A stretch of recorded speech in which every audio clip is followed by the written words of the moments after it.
Welcome to today's video on 10 hidden Florida retirement towns for 2024. If you've been looking for that perfect, underrated spot to potentially settle down, I'm going to walk you through some of Florida's best kept secrets, from unique locations, overlooked value, just generally the benefits that separate these guys. I'm even going to walk you through the housing cost numbers over the last 12 months to add additional value. Before we hop in, I wanted to mention my brand new Southwest Florida digital flipbook guide. It's completely free.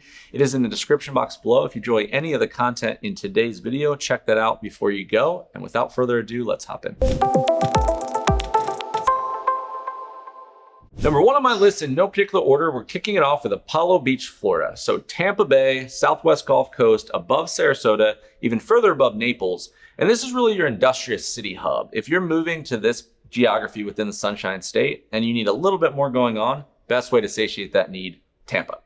Now, within a micro conversation, this is in the southeast corridor in the suburban part of Tampa itself. So 17 to 18 miles-ish one way from most of what Tampa offers on paper, at least. The airport, downtown Tampa, South Tampa, International Mall, Ybor City, most of the sporting and entertainment venues, that's where the Tampa Bay Lightning, Tampa Bay Bucks, spring training baseball, etc. Now, it says Apollo Beach, but it's really on the bay. So depending on what you're considering a beach, it's not golf beaches. Because of that, it's centrally on the bay, which puts you actually slightly awkward to the Gulf itself because you have to go down and around or up and over unless you're traveling by ferry.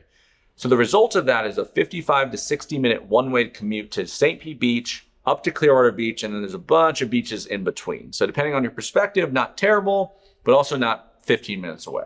45 minutes one way to downtown St. Pete, slightly closer. And then also to boot, to round it out, 45 minutes one way to Lakewood Ranch because the in-betweener location, so the large suburb in Sarasota.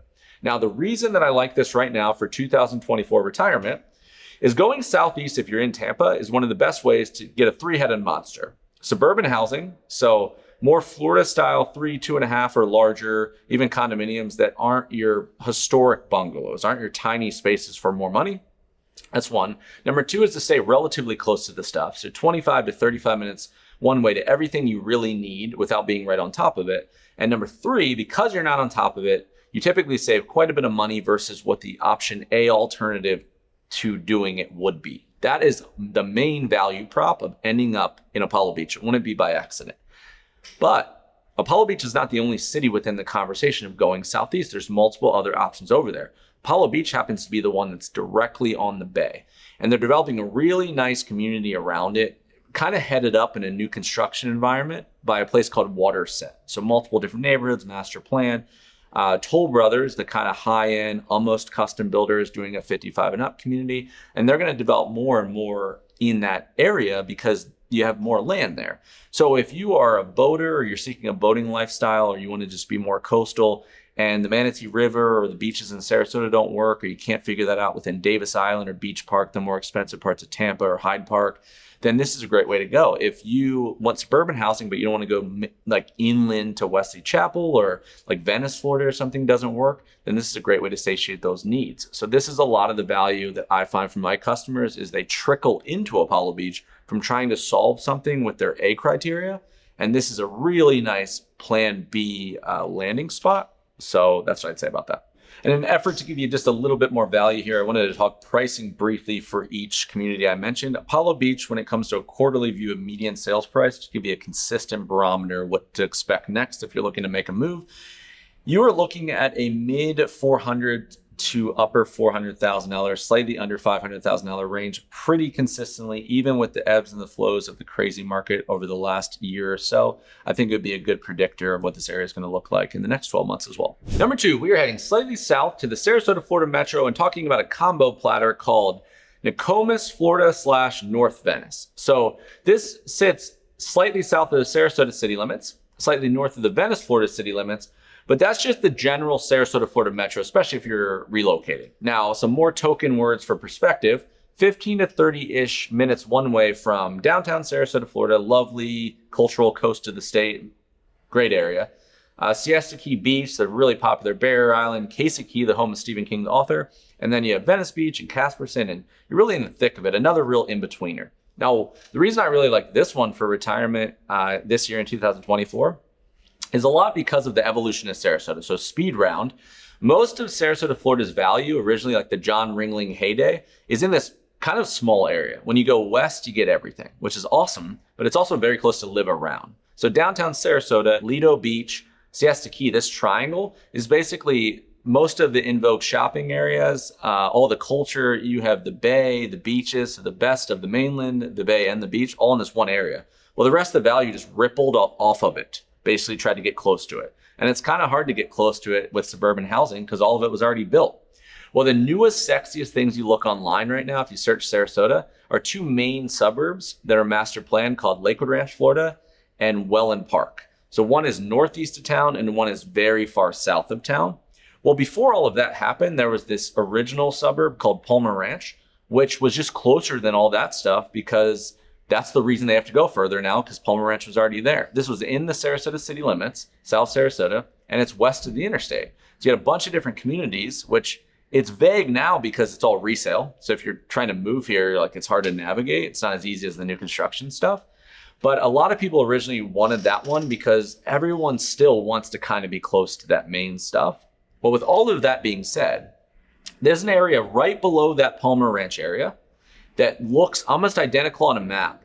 But previous to now, when there wasn't a lot of infrastructure, it was just basically a place to drive through to get to Sarasota and Venice. But if you look at it on the map, you have the coast on one side, you have enough inland land on the other side to basically build another Palmer Ranch, which looks exactly like what they're doing. So you're gonna have a bunch of new construction stuff, retirement friendly, family friendly, relative affordability because it's kind of ambiguous. But what I think right now the biggest perk to this area is that the more the suburbs get built out is the further they're going to get from this stuff. You got to go east, you got to go north, you got to go south to get the land. This one happens to sit in an area that would give you close proximity to a lot of the stuff like Apollo Beach without being right on it. You shoot to the south, you can enjoy all that Venice has to offer, including the new downtowns. You shoot to the north, you got the main part of Sarasota. You shoot to the northeast, you're going to have the main part of central Sarasota and the main part of lower Lakewood Ranch. So I think if you're looking for a little bit of that, a little bit of everything, and you're not dying to be in like master plan Pleasantville, USA, I think the Nokomis to North Venice area could be relatively interesting. Now, hopping back over to our sales chart to round out number 2 on the list, you do see that most pricing months and median cost have set in the mid to upper $500,000 range. However, in March and February 2024 of this year, you have creeped back below 500K. And due to the lack of large infrastructure to build coastal homes in this area, to build high-rise condominiums, and the increase of mid-range new construction developments, I could totally see the median cost creeping way closer to the low 500Ks consistently for the average home buyer. Number 3, we are staying on the Florida Gulf Coast, this time heading all the way over to the Panhandle to talk about a town called Niceville, Florida. Now, this one's real claim to fame is Air Force Base proximity. So it sits right next to Eglin Air Force Base, if that's relevant to you. But beyond that, on a map, it is 30 minutes one way to Destin, Florida, so a very popular tourist destination, about an hour one way from Pensacola, and then also about an hour one way to the collection of beach towns that make up a district called 30A. So Seaside, where the Truman Show was filmed, and a bunch of others. A super in vogue destination spot, especially at the moment. Now, the way I would sum this one up, if you're seeking somewhere that quaint, charming, kind of nature-centric, historic feel, close-knit, but at a moment's notice, within a relative stone's throw, you could have access to some of the best beaches the whole state has to offer, like true emerald green waters, world-class seafood, world-class fishing, and dining. You want to come home to this, but have access to that. It's a really, really nice blend of that. Now, and a secret perk is, or not a secret, but a hidden perk, is that if you are ex-military and you're looking to settle down somewhere, I think even over 50% of the population is probably active military or ex-military. So as far as community-wise and a close-knit kinship, it could be really interesting. I lived and went to school. I went to school at University of West Florida, which is in Pensacola, for a piece of the time. And I lived in a town called Gulf Breeze, which is very close to Pensacola Beach. And I talk about Navarre, Florida a ton as a sleeper. I think Niceville is right in that conversation. So definitely worth seeking out even as a juxtaposition of others. And when it comes to cost for number 3 on the list, we have ranged anywhere from $395,000 to about $530,000 in median costs across all property types over the last 12 months, with a most likely settling spot realistically in the mid $400,000. Number 4, Bonita Springs, Florida. We are heading back to the southwest side of the state. And this time we're in the Naples, Florida metro for the very first time. Very quickly, locationally, you are 15 miles-ish right above central Naples, Florida, and then about 30 miles southeast of the sister islands of Sanibel and Captiva. So those are your bookends. Now, why I like this one, if you are targeting this part of Collier County, you could end up in the cream of the crop, the 1% area. So you have a downtown Naples. It's very, very lovely with 5th and 3rd popular shopping and dining.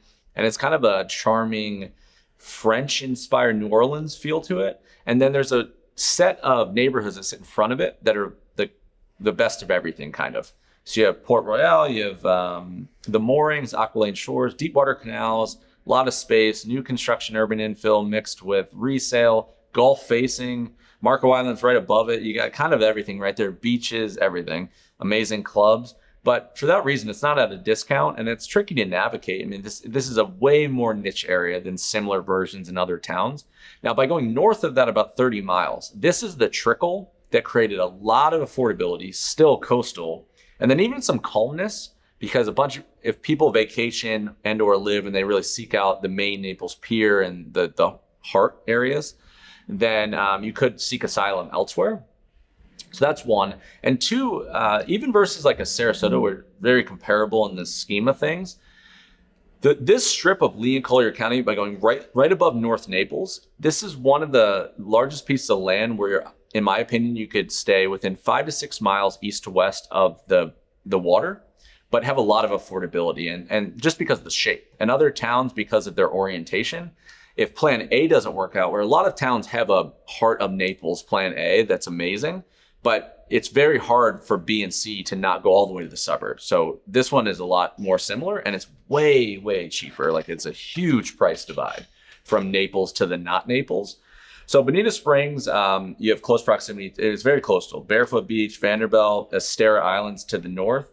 And this is also going to be very Florida-style housing. New construction neighborhoods mixed within. A lot of development happening in this area. Florida Gulf Coast University is right above it. So Estera is like really popping at the moment as well. So I think it gives you a little bit of everything that Naples has to offer. Golf, there's a lot of wildlife, conservation, bird watching, shelling in that area as well. So if you're seeking the best versions of Naples, I think this could be a nice thing to consider as well. And pricing for Bonita Springs shows that it's going to put you much more realistically in the mid $500,000 for median sales cost to upper 600Ks potentially, but still a vast discount versus its southern alternative. We have made it to the halfway point and we are heading north this time to talk about a town called Vilano Beach, Florida. So if you love the idea of St. Augustine, basically the epitome of historic charm in my opinion, and maybe even that in a combination of a wealthy suburb that's real golf centric called Ponte Vedra Beach, then I think Vilano could be a really nice third alternative. And maybe you aren't super familiar with it, hence the inclusion in this kind of video. Now, like many of the towns over in this area, amazing beaches, really, really coastal, gonna offer a lot more quaint, small town, close-knit vibe because of the orientation. And then I think on top of that, one of the really sneaky benefits is that versus like Southwest Gulf Coast and South Florida especially, this is going to be a lot less commercialized and more old Florida feeling beach town. So if you're seeking something like that, then it'd be easier to find over in this area. And then if you're sitting in Vilano, you're only 5 miles above St. Augustine. And then also you're about 45 minutes one way to Jacksonville, which is like in the top 15 typically in largest cities in the contiguous United States. So I think having a nice coastal area that's close to big city jollies and big city amenities, that's always my favorite combo for overall value versus there's a lot of little beach towns that are in a silo. So I'd want options for everything. I think Vilano could be really, really interesting to take a look at. When it comes to pricing for Vilano Beach, all of those lovely coastal perks I mentioned come at a pretty surprising and advantageous discount. You're sitting in under $400,000 in every single month when it comes to median housing costs, single family included, for the whole last year. And that maintains the same rhythm that I found looking throughout the St. Augustine general area. So it could be a great part of the state or circle on a map to seek if this is attractive to you. For number 6, I went with a real sleeper town called Port St. Lucie, Florida. And location, if you're basically driving from Daytona Beach all the way down to Miami on Florida's Atlantic coast, then Port St. Lucie is situated slightly more than halfway on that route. And in the same vein, I would categorize this one as a much calmer, more relaxed retreat alternative to the larger, more popular cities that surround it.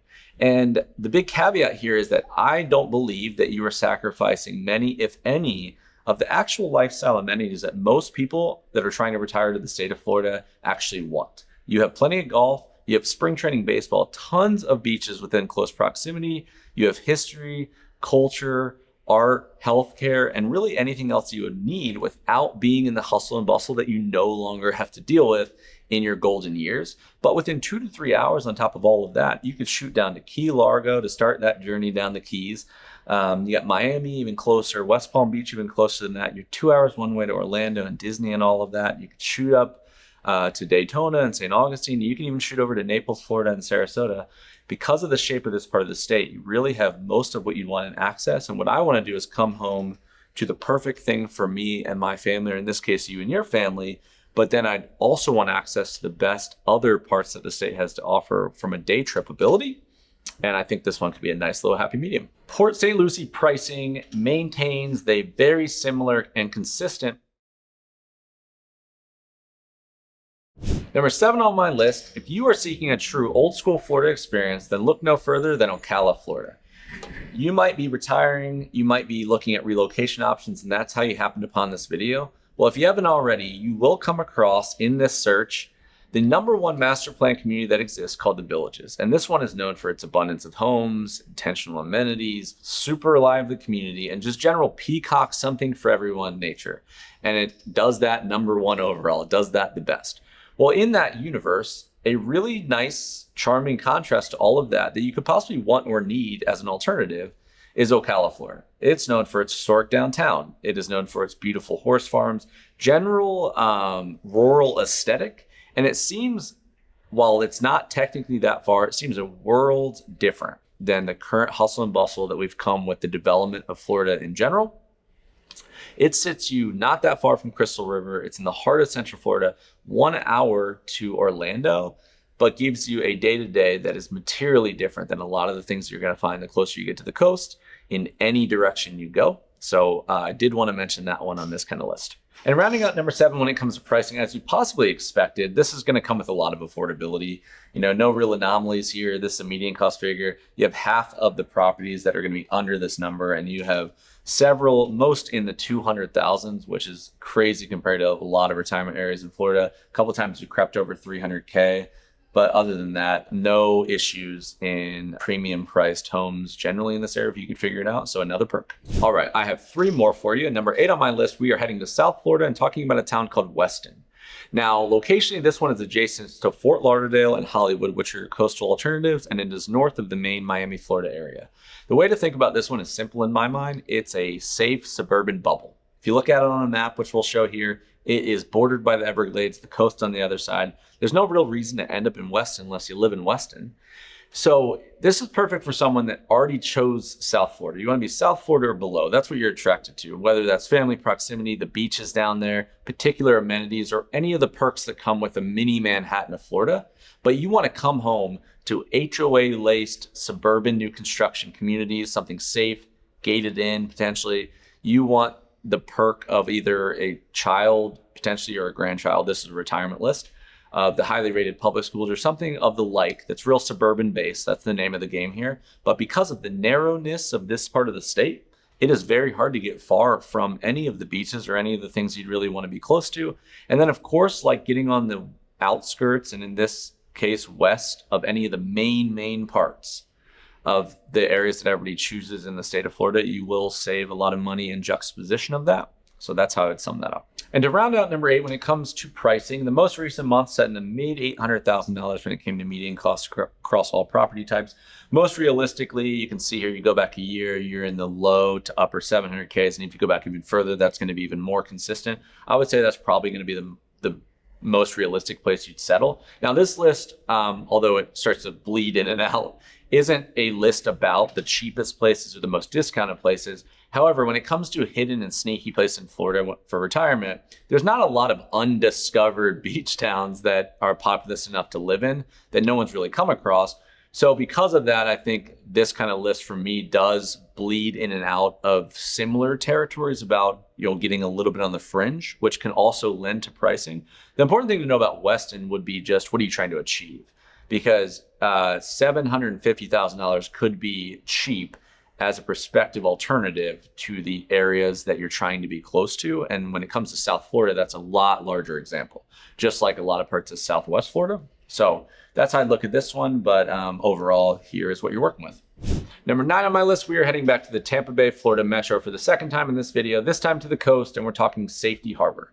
Now, if you've watched my content for any period of time, you might have noticed I've referenced this little town called Dunedin, Florida, many times in the past. And the context within I use it as a tool to kind of like talk about the state of Florida's infrastructure is that if you come to Tampa Bay, the coastal counties, Pinellas, where both of these areas I'm talking about are located within. However, there's much more popular central beaches that people seek. St. Pete Beach, Clearwater Beach, Indian Rocks, Paso Grill, there's a bunch, Treasure Island, bunch of beaches up and down. Well, the northernmost tip of functional barrier island beach is Clearwater Beach, Calidisi Island, and Honeymoon Island. Right above that area, you don't run out of water, but you don't have beaches any longer. And that is Dunedin. The closest town to it is called Dunedin. It's an old school Florida town, real quaint, like you can get real romantic about it. It's not high-rise condos, none of that. Historic downtown, super friendly, intentional community. They're happy they're there, they're happy you're there. Well, the sister to that is a town called Safety Harbor. But Safety Harbor, however, is on the bay. One's on the bay and one is on the beach. And if you're gonna live in a big city in Florida and then seek out a slow coastal town, but then live in Tampa Bay, the main perk of doing that would have access to the city stuff. Why do all of that if you lose access to the city? You might as well move to a Sarasota or a Naples or a slower town. So the name of the game here is central proximity. You need to be close to access to all the great Tampa stuff and all the great St. Pete stuff. And Safety Harbor puts you in the heart of it. The further you get up on the Gulf, you could potentially lose access to the Tampa side because you're over here. Safety Harbor gives you that juxtaposition. That's why I wanted to highlight it if you weren't familiar, because within a stone's throw-ish, depending on what you consider a stone's throw, you could shoot over to all that stuff I mentioned when I was talking about Apollo Beach as number 1. You have downtown Tampa, you have a lot of theaters, a lot of entertainment venues, a lot of sporting events. Ybor City, the Scar Rolling District's really cool. You have the International Mall, that shopping dining. The airport is right here, like not that far at all. But then below you, because you're still on the bay side of the coastal county, you have downtown St. Pete, which is amazing. Downtown St. Pete is like way more play first, work second than downtown Tampa. And then all of those beaches are right there too. So it really does give you this access on this like ping, ping, ping to everything. The difference between Tampa Bay and Sarasota and Naples mainly is that it's way more spread out. You can't pinpoint value as easily. You either choose the beach or you choose the town, one or the other. Safety Harbor puts you in the middle of it all. So if that makes any sense at all, I think it's really interesting, even if you didn't choose it from an education exercise. And let's hit one more with number 10. Pricing for our number 9, you are sitting around the mid to upper 4s as well as the mid to upper 5s. You can see here on the chart, quite a bit of volatility. I would say that's much more related to the volume of sales than the nature of them. There's just not a trillion properties leaving every single day. Again, this is a median cost figure. So some of the real big pops aren't going to affect the number quite as much. But you do see, if you go back a year, the opportunity here is that depending on your timing, going into the kind of market we're going into, where this city is based in particular, I do think your opportunity could exist as low as the low 400Ks. But I don't see a lot of risk you ending up anywhere near the 7s. So that's where I would say that would be my forecast for the next probably 12 to 24 months consistently. The 10th and final town on my hidden list for 2024 I wanted to mention is called Punta Gorda. And this one is the unicorn of unicorns when it comes to underrated eye of the beholder value. Even if you said, which metro is this in? Is it Sarasota adjacent? Is it North Fort Myers, Naples area? Even that conversation is hard to pinpoint because it's so in the middle. And that is more of the same of all of the things you're going to come across when it comes to the Port Charlotte, North Fort Myers, Punta Gorda area. It's kind of, depending on who you ask, is the value. historically, I would say the most biased and the most general opinions, which, I mean, a lot of truth to that holds today, is it's a cost play. The reason you would end up east in this area is because you were trying to get close to other stuff. And this was a cheaper alternative because it got further from what everybody deemed important. It got further from Venice and Englewood and Cape Coral and Fort Myers Beach and Sanibel and Captiva. And you save money for taking that sacrifice. But over the last few years, I feel like people's intentionality changed quite a bit. This is no longer somewhere where that's the only reason that folks are going there. And, you know, I see people choosing this area because they don't want to be in the thick of all the stuff going. They might want new construction, but they don't want to be in the heart of a full master plan, 15 neighborhoods around you environment. That's a lot of it. I've seen a lot of people come to Florida and they live an hour from the beach now. So, you know, we really blow this 15 to 20 minutes versus 40 minutes to the beach thing out of proportion. Because if you take any of these areas and you're like an hour's close, you could basically live anywhere you want. So it opens up a lot of options. And I think Babcock Ranch, if you've ever heard of that, is the shining flagship star of this conversation, because we had a community where they went out and master planned it, but built its own world. So the first solar powered town during that bad hurricane a few years ago that hit really, really close to where I lived. I lived in Lakewood Ranch at the time. But it hit this like North Fort Myers area, and it was a scary one. Well, this area is not that far from it, and it didn't lose any water, I believe, and no power either because of its grid. And people started really say, like, you know, should we think about these kind of things? It has its own STEM school within it. It has autonomous vehicles within it, 3 town centers. So it's kind of everything but the beach. But the people that are going over there, like, we don't go to the beach every day anyway. So all these negatives that people are deeming, we're winning big when it comes to housing, cost, and all that because of it. And then if you simply look at coastal Punta Gorda on a map, you know, you got the Charlotte Harbor. It's not that far from the water. And if you really look at it and step back, you said, like, in pretty close proximity, I have the best that both Sarasota, Fort Myers, Naples, Cape Coral, and all of the islands offer. But I can live in this little inland country oasis. Something to really think about. There's a version of that in a lot of parts of Florida, but this particular part of Florida going east, I think, is more advantageous than similar versions, in my opinion. So can't get into all that in this video. That's my number 10. Let me hit some pricing real quick and we'll wrap up. And we end here with a pretty consistent and attractive price point, I think, when it comes to Punta Gorda. Median sales, we have set, you know, pretty much in the mid to upper 3s over the last year. We've popped down a little bit here and there, but nothing really crazy. I think the new construction, even the Del Webbs of the world, and the increase in the luxury communities within Babcock can only push this number so far because of where it's based. But if you look at this versus even like a Venice, Florida, or you get closer to the coast in Fort Myers, or you saw Bonita Springs, you can see half, if not much more, of a discount for just being a little further east.